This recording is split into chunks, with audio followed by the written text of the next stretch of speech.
Good day. Welcome to subramani.com. This is a slightly longish kind of a presentation, so please bear with me.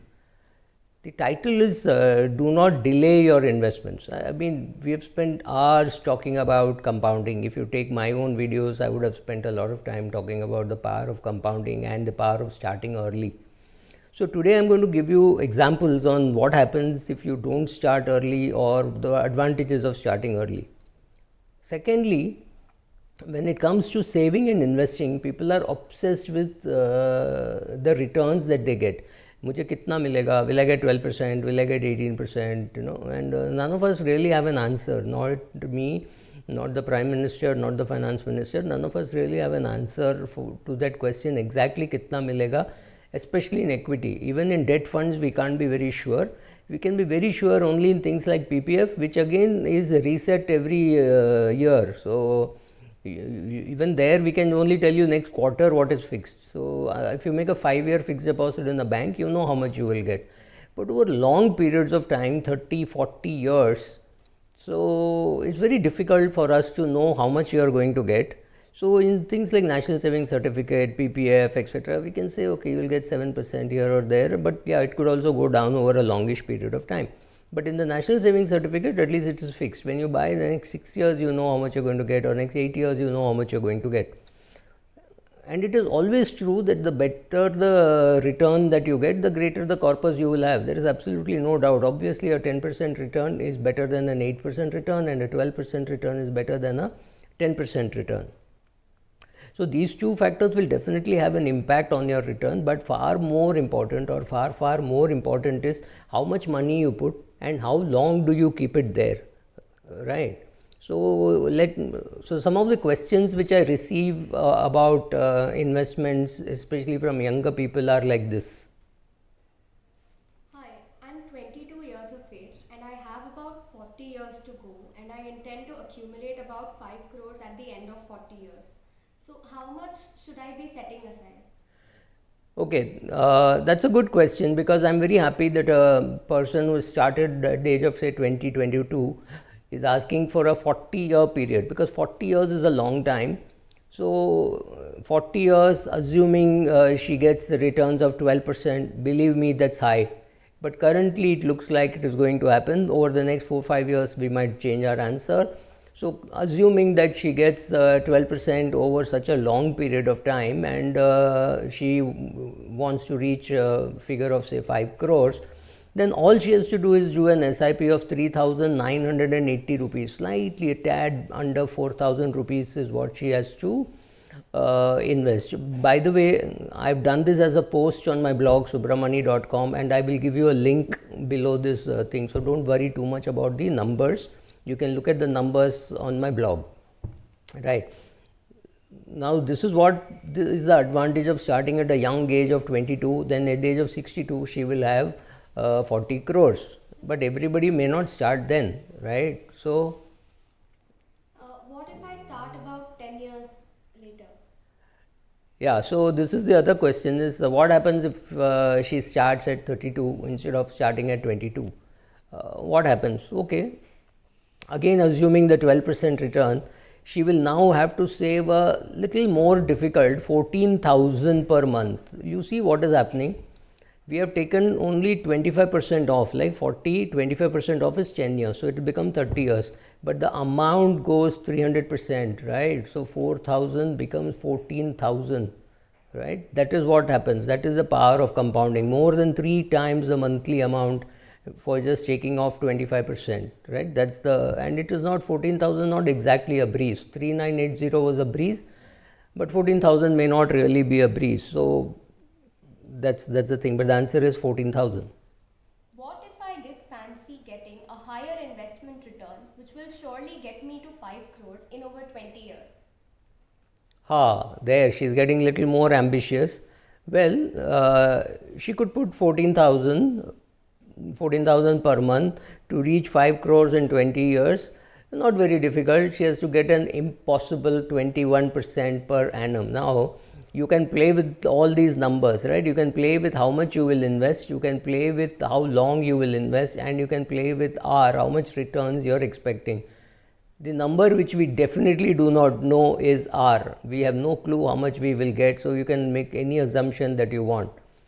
Assuming 21% is very close to fraud. If your advisor did it, it's fraud. If you did it, it is height of foolishness. It can't happen. But yeah, there has to be a number. I can't tell you it can't happen. Yeah, the correct number is 21%. You will need 21% to reach there in 20 years time. Now you see how impossible it is, and 20 years is not a small time, right? You meet many advisors who will tell you, sir, 20 years तो बहुत लंबा है, but 20 years 5 crores, well, 14,000 per month, well, you need 21% return. 21%, any advisor will tell you, could happen, but it's a pipe dream. You cannot plan on getting 21%. You plan on getting 12%, then if you get 21% once in a while, that's great. But 21% over 20 years on a sustained basis in one fund or one share, it's impossible for us to spot that share. It may happen after a long time, but we will not be able to spot that share today. So spotting that fund today or spotting that share today, that's an impossibility. Now it's very important, there are many such calculators in the world. You go to Google, you will find many calculators, especially retirement calculators over such a long period of time. Go and have a free play on all these websites, put in your own numbers, see what you're comfortable with, and also see how much is the investing costs. Like for example, if you have to put in an index fund, there's a good chance that you will be charged 1%. If you go to a managed fund, good chance that you will be charged 2.5%. The question is, this 2.5% acts as a drag on your returns, right? So what is the figure that your advisor is likely to give you? He is likely to give you a figure anything from 12% to 44%, depending on how dynamic he is. And actually it shouldn't matter to you at all, because what matters is what you actually get, because the advisor is not going to pay you from his pocket, nor is he going to take away something just because you have got a higher return. So the returns are yours, right? So any expectation, at least on current thinking, about 12%, I would more peg for something like 9%. So pegging for anything more than 12% seems to be a pipe dream. 9-10% is what you should look at over, especially over such long periods of time. If any, it could go down. But yeah, when you're looking at returns, look at those kind of returns. Don't look at 21% and 18% kind of return. Even when I was telling you 12%, I was erring on the more aggressive side. You would be much better off doing all your calculations at 9.5%.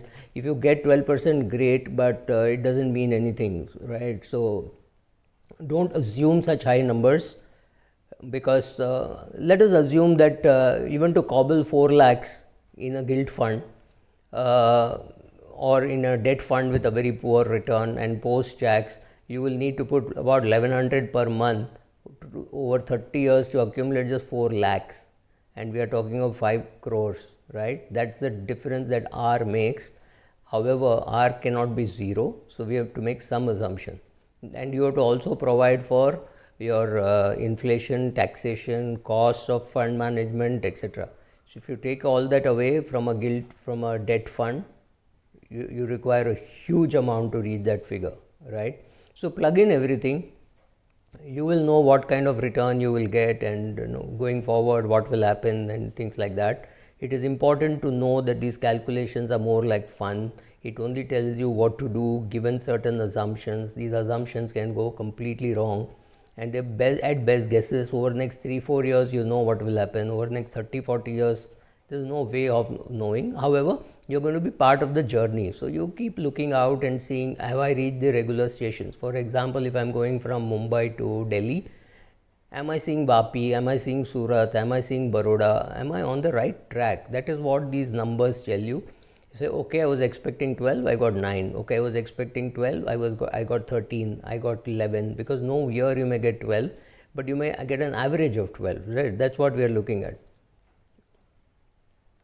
So we said, if you go back to the original example, we said 12%, aiming to cobble up 5 crores over 40 years. You will have to save 3980 or invest 3980 per month. Now let's fast forward 5 years and look at that scenario. So what if things go fine and we've actually managed an excellent investment return of about 22% per year?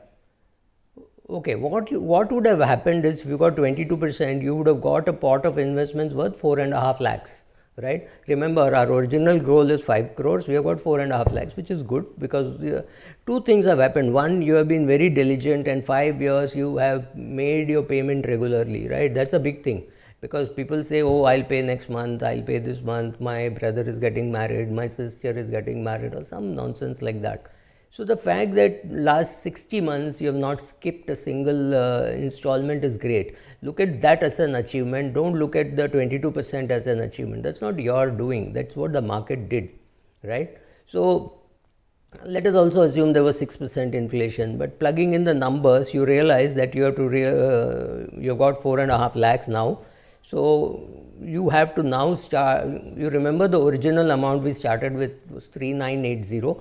Now the amount has come down to 3,500 because of a 22% return over 5 years.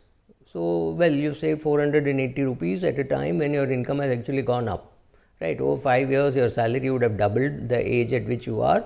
But the amount that you need to invest to reach that 5 crores has come down by 480 rupees, and now you have to put in only 3,500. But being an accountant and being conservative, we may continue to do it at 3980, right? So, well, 22% meant 480 rupees saved. Doesn't feel too great, right? But there could be other scenario also. Have you thought about that? So what if we only managed an investment return of 10%? Okay, now again a little funny that it will give you a pot of investments of 3,25,000, and again if you put in the numbers and assuming inflation of 6% etc., you want your final pot of 5 crores, 35 years to get there, 3.25 lakhs already available and a 12% annual return.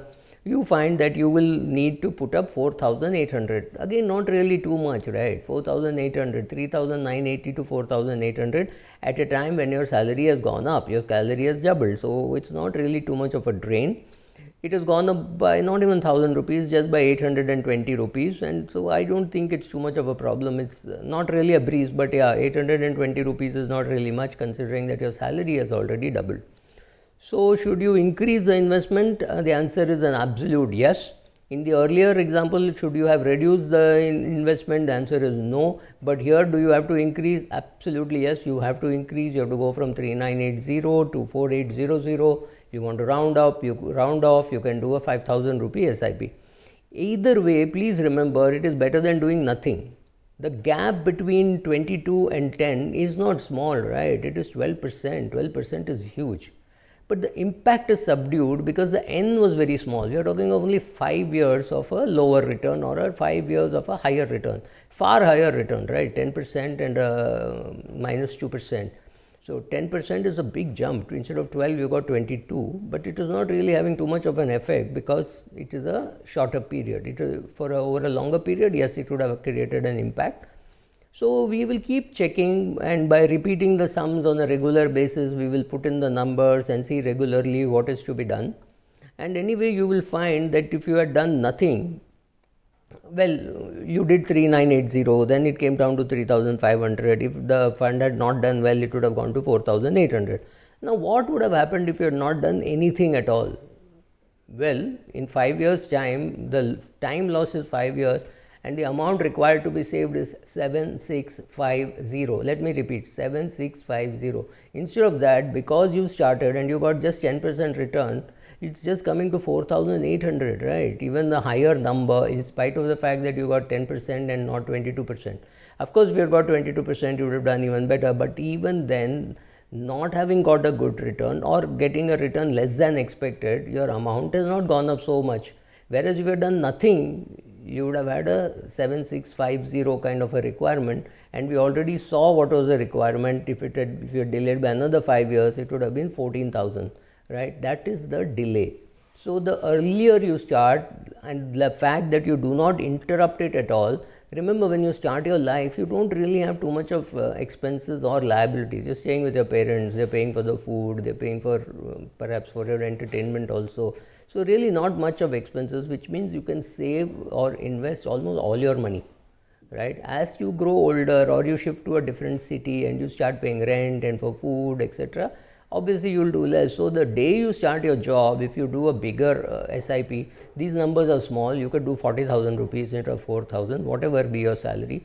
If your salary is good, take home pay is 2 lakhs per month at the start of your career, maybe you do 50,000 a month, maybe you do 1 lakh a month. Afterwards, when you start paying rent, etc., in a different location, or you get married, have kids, have other expenses, then you can reduce. But what will happen is the fact that you initially saved more and you got good returns will mean you can afford to reduce, afford to take a vacation, etc. Because 40 years, you might take a break for 3 years, right? So those 3 years, assuming you don't have a job, you don't need to invest into this fund. You can just let it be there, right? These are the advantages of starting early. Even if you get lower returns, it doesn't matter. लगे रहो और return मिलेगा. Thank you. So somewhere, either before my second question or my third question, you said 40 crores in 5 years, which is why I was giving you a weird. Okay, no problem.